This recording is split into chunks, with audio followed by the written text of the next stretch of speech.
Our next speaker is Kitty Courtney with Tetra Tech. Kitty and Tetra Tech are the ones that are preparing our sea level rise, vulnerability, and adaptation report. They're essentially, we have a team approach. It's essentially SOEST, Dr. Fletcher's team, Tiffany Anderson, Matt Barbie, Hanani, and they're doing the science, they're doing the modeling, and Tetra Tech is going to take the modeling and use it in their report with an innovative hazard assessment tool. So I want to say that I know that Kitty has 25 years experience in this field, and she has a PhD in oceanography. She's very learned in marine and coastal management and climate adaptation and community resilience. So with that, Kitty.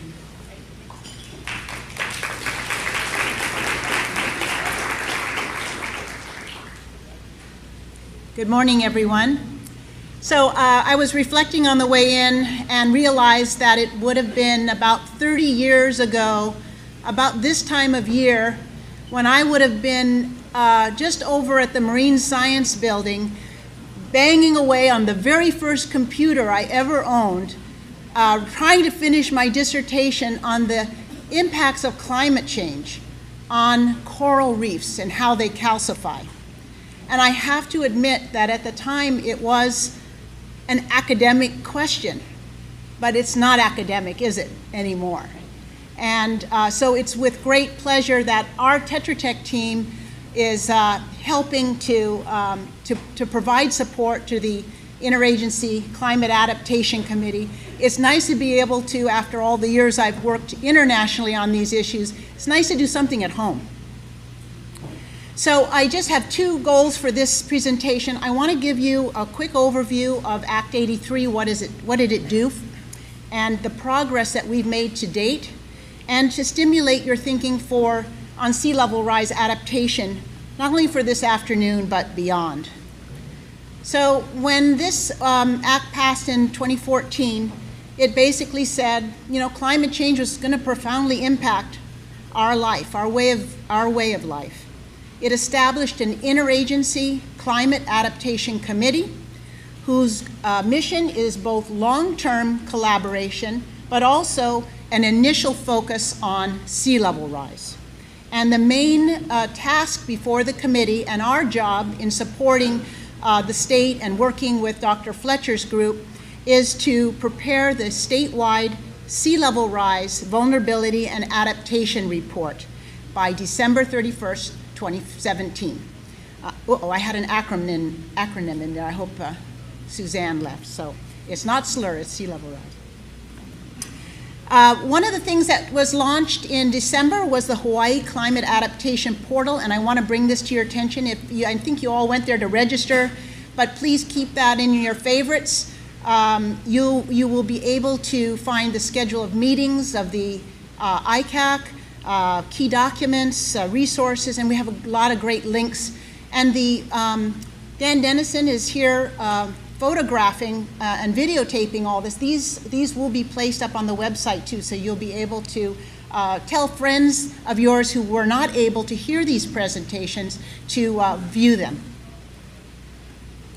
So as we heard earlier, sea level rise will exacerbate a number of coastal hazards. Many of these as a state, we've been coping with for some time. And we're going to be looking at how to assess the risks of these hazards. Now, we've adopted a multi-track approach to develop what we're calling living outputs. And why are these living? First of all, we hope that through the work over the next 2 years that we'll be able to build a broader and more informed constituency of stakeholders. And this workshop right here is part of that activity. That the sea level rise report as part of Act 83 must be reviewed and updated every 5 years. So again, it's a living document. And then the modeling and GIS database that will come out of this work will be used by state and county agencies and communities and will be improved and updated as new research and new science come about. So the two tracks are really the stakeholder outreach and engagement, and a number of activities that we'll be doing to identify challenges and recommendations for adapting to sea level rise. The second major track is a risk assessment. Again, we'll be bringing in the hazard modeling that Dr. Fletcher spoke about and using that to understand vulnerabilities and impacts. Now, I'd like to talk about some of the initial outputs of the work, which we really just started last September. And one of these is Allison Andrews, who's on our team, has been leading, is the development of sea level rise adaptation stories. We know that all of you are doing many things and working already in this arena. And so part of what we're hoping to do is to capture a lot of the stories that are out there. What are the lessons learned? What types of strategies and activities are you doing? And what are the key messages and recommendations you might have? And use that to build into the sea level rise vulnerability and adaptation report. And so I'd like to share with you a couple stories, just very briefly, to show you where this is going. So the Kauai County story, where Kauai is now, for the first time, incorporating sea level rise and climate change in their general plan update. One of the key messages that came out of this story was that we do have existing planning frameworks. We just need to integrate this work into them. And I like the quote from the planning director, Michael Dahelig: planning has to integrate science. So down the road, these are the kinds of things that we'll be looking at. And the next two stories, I'd like to recognize our collaborator, Anu Hittel, who you'll hear from in a few minutes. She's helping to build this storybook with us. And this is the Kaena Point Natural Area Reserve story, where they are really recognizing that we might have climate migrants in the form of seabirds, sea turtles, monk seals that typically live in the northwestern Hawaiian Islands and now are might be looking for new homes. So how do we expand refugia in the main Hawaiian Islands? They would like to do more work with the Papahanaumokuakea Marine National Monument to look at coordinated conservation.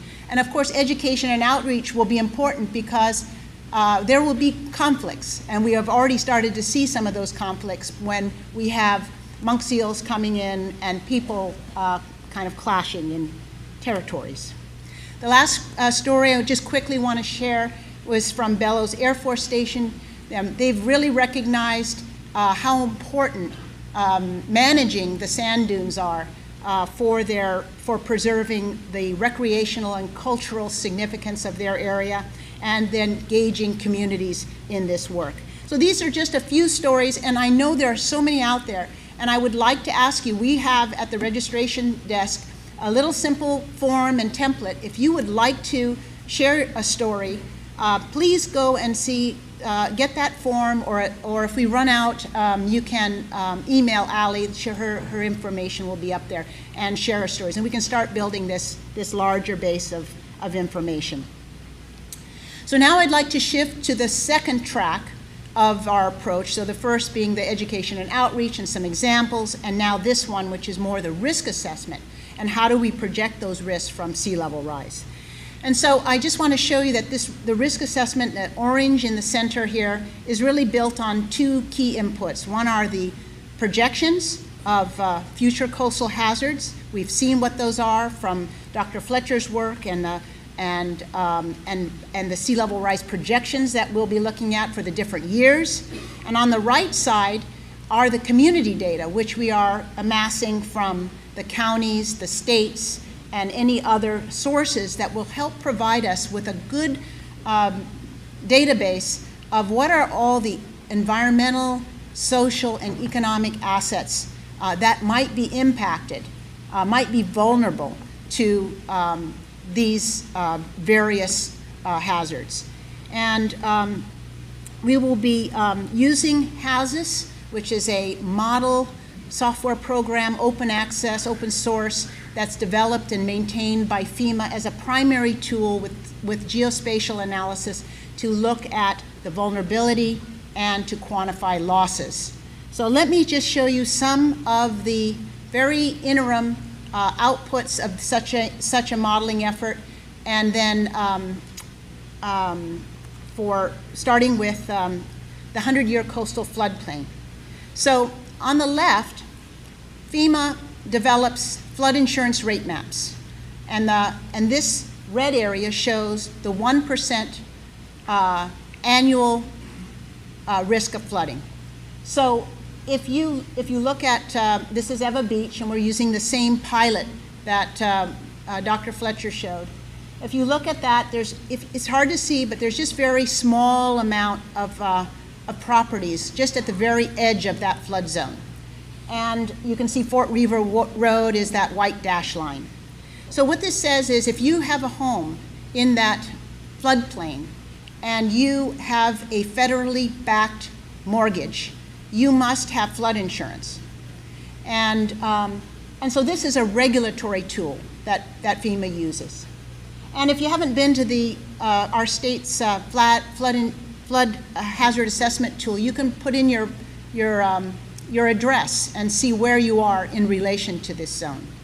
So then we've taken this, and these maps are updated. In fact, this one is based on the flood insurance study that was, I think, updated in 2014, and that information is all there and how they did the modeling and so forth. And we took that and we just applied the future sea level rise of 3.2 feet, and you can see how much more flooding occurs. So it covers the road, it covers many more houses. So now we take this basic footprint and we look at how does it affect the assets that fall under that? How does it affect the homes, the properties, the roads, and so forth? Now this is just one sample output of a risk index.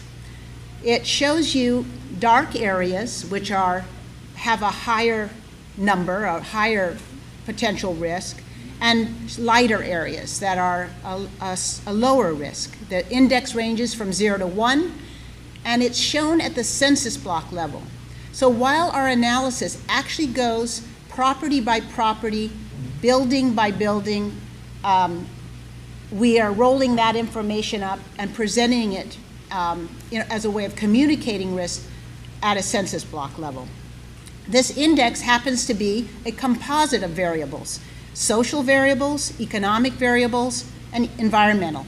We can cut it, we can separate them out in any different format and way we want, but just to show you kind of this composite risk index. You can also pull out any one of these variables and look at displaced population from that projection. So here we have different pie charts that show you displaced population by age group, by racial identity, and by income group. So again, this is just Eva Beach, and this is just a sample of what the types of information that we can provide to help make decisions and think about what kind of recommendations we need to put forth. Now I'd like to give you one other example, and this is for coastal erosion. Dr. Fletcher already showed this, the 80% erosion line. So what kind of assets are in its way? What will happen? This is another type of output. So this shows loss density. What we can do is we can calculate, because we have detailed tax information for all the properties, for all the land values, and other types of infrastructure, we can actually calculate the dollars per square foot that is lost by census block. And we did that just because it's a way of unitizing. We can say the total dollars divided by the area of the census block gives you this kind of range. So a dark color is a higher loss, light color is less. So just imagine that we will be generating these types of maps and outputs for the state. So we will be looking at them every island, and for all the different hazards that we identify, and for the different time frames to provide the richest sort of benchmark foundation to start thinking about these challenges ahead. One other one I want to show you is about just being able to roll up the total losses, land and building. Now for coastal erosion, remember that this is modeled as a total loss because we're losing land. The land is going away, so that land is valuable and we're losing it. We're losing the structures. What struck me about this, and this is in loss in millions of dollars for 2030 to 2100 on the right. What struck me is that in just 15 years, we are getting a large fraction of that loss already, and you can see it persist into the next time frame, into 2050, which adds just a little bit. So this is just not too far beyond the horizon. Finally, I want to just give you an example of again, total losses for this one example, this one time frame, Aneva Beach, and think about in terms of how we can look across the different hazards. Some are more permanent losses, others are temporary. So when we talk about losses due to static and groundwater inundation, we're talking about these are areas that will be permanently inundated. When we talk about coastal erosion losses, these are areas that will go away. On the other hand, we might have seasonal run-up, which can be modeled as a more temporary loss. However, if we continue to have that type of that kind of flooding, it might not be so temporary.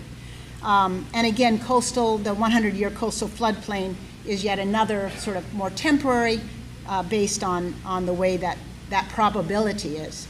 So you can see the differences in the amount of loss, the number of structures, the amount of property, and gives you an idea of what we're up against. So now I would just like to focus that these are the preliminary, they give you a flavor of the types of outputs from the risk assessment. And again, I would just want to say, will this be the end all of the assessment? No, because it's a living document. It's something that will need to be reviewed and updated as new science and modeling come out. And I know that there are many of you, some of you in the room probably are doing very detailed additional modeling, things that we'll need to know about and will provide more information to us in the future. But these can serve as a benchmark to frame our recommendations for adapting to sea level rise. And how will we frame those recommendations? So we are still working on that, but I'd like to just throw out some of the key elements that we're considering now.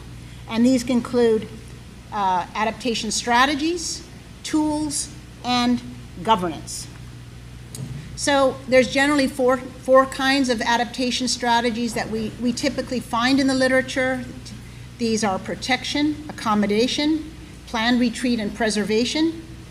We're an island state.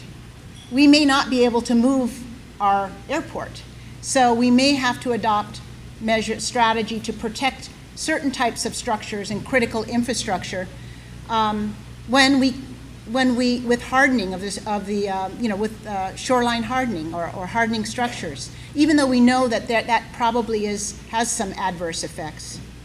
We might be able to, in the medium term, accommodate some of the sea level rise through engineering design or retrofits.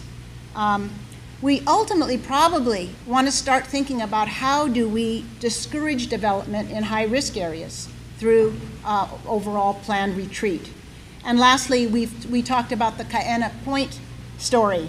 How do we look at preservation of natural resource and habitat values to help us, whether it be dune management or coral reef management to protect us from waves and coastal erosion, or whether it be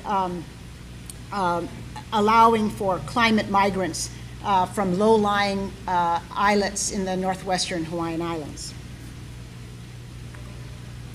So the next category of framing the recommendations might be in looking at various tools, because the strategies alone will provide kind of the guidance or steer the course, but we'll need a lot of tools. And again, there's about 4 categories of tools we might think of. There are planning tools, like our hazard mitigation plans, and the state has already started to integrate climate change into that plan. General plans, we heard from Kauai and others. There's also regulations. There are a couple of bills in this year's state legislature that are starting to identify, do we need property disclosures that will help us, like a termite inspection, to say, well, these are certain hazards that this property will have.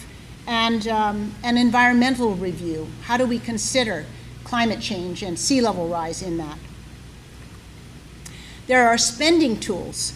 When we have to shell out a large amount of money for infrastructure, planning new infrastructure or new developments, how do we make sure that these programs are considering sea level rise? And then there are incentives.